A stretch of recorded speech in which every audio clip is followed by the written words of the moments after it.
Jaksa Penuntut Umum atau JPU menuntut 6 orang terdakwa dengan tuntutan bervariasi. Pada kasus dugaan korupsi bibit ternak dan pakan hijau yang bersumber dari daerah provinsi lain di Dinas Peternakan dan Kesehatan Hewan Sumatera Barat tahun anggaran 2021 pada sidang di Pengadilan Tipikor di Pengadilan Negeri Kelas 1 A Padang pada Rabu sore. Untuk terdakwa DM selaku kuasa pengguna anggaran atau KPA dituntut 5 tahun penjara dan denda sebesar 500 juta, subsidiar 3 bulan penjara.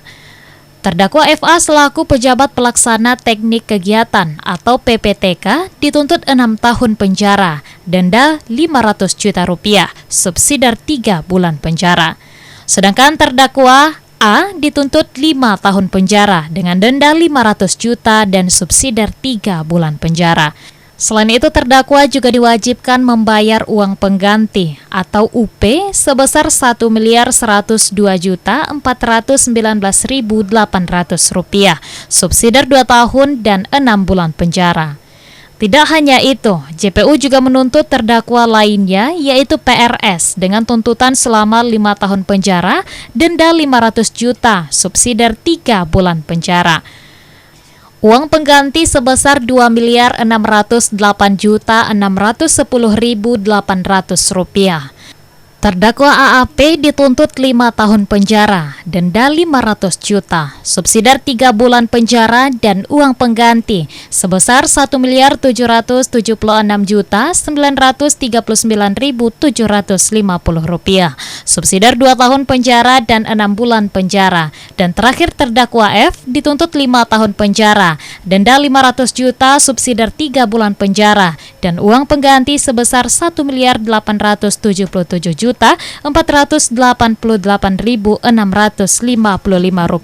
subsidiar 2 tahun dan 6 bulan penjara. Menurut JPU, para terdakwa melanggar pasal 3 Junto, pasal 18, pasal 19 nomor 31 tahun 1999 yang telah diubah dengan Undang-Undang nomor 20 tahun 2001 tentang tindak pidana kasus korupsi. Itu kita tuntut pasal 3 dakwaan subsidiar ya, yang Darmayanti itu tuntutannya 5 tahun, Fandi Ahmad 6 tahun tanpa ada UP, tapi dendanya sama 500 juta, subsidiarnya 3 bulan kurungan. Kemudian Adian Ika Adi itu juga 5 tahun, dendanya 500 juta, subsidiar 3 bulan, uang penggantinya 1 miliar lebih, 1,2, subsidiarnya 2 tahun 6 bulan. Kemudian Putri Ratnasari juga pasal 3, tuntutannya 5 tahun, denda juga 500 juta, subsidiar 3 bulan, uang penggantinya 2,6 miliar, subsidiarnya 2 tahun 6 bulan. Penasehat hukum terdakwa DM dan FA, Suharizal, meyakini kliennya tidak terbukti melakukan perbuatan melawan hukum. Kalau benar terbukti menyalahi wewenang, maka batu ujinya administrasi negara. Kalau dirunut Undang-Undang Negara KPA dan PPTK telah diberi sanksi berdasarkan Undang-Undang Kepegawaian, artinya hukum pidana tidak bisa digunakan untuk menghukum kedua pegawai ini. Karena pangkatnya sudah diturunkan, gajinya sudah dipotong.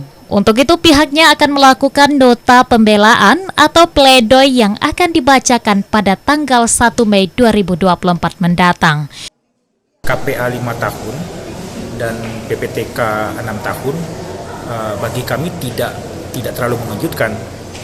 Nah, hal penting yang mesti diketahui publik adalah penuntut umum tidak lagi menggunakan pasal 2, hanya menggunakan pasal 3 dalam tuntutannya. Ini berarti memang sejak awal, mulai dari sejak dakwaan dibacakan, penuntut umum itu seperti ragu-ragu untuk menyatakan bahwa KPA dan PPTK ini melakukan perbuatan melawan hukum.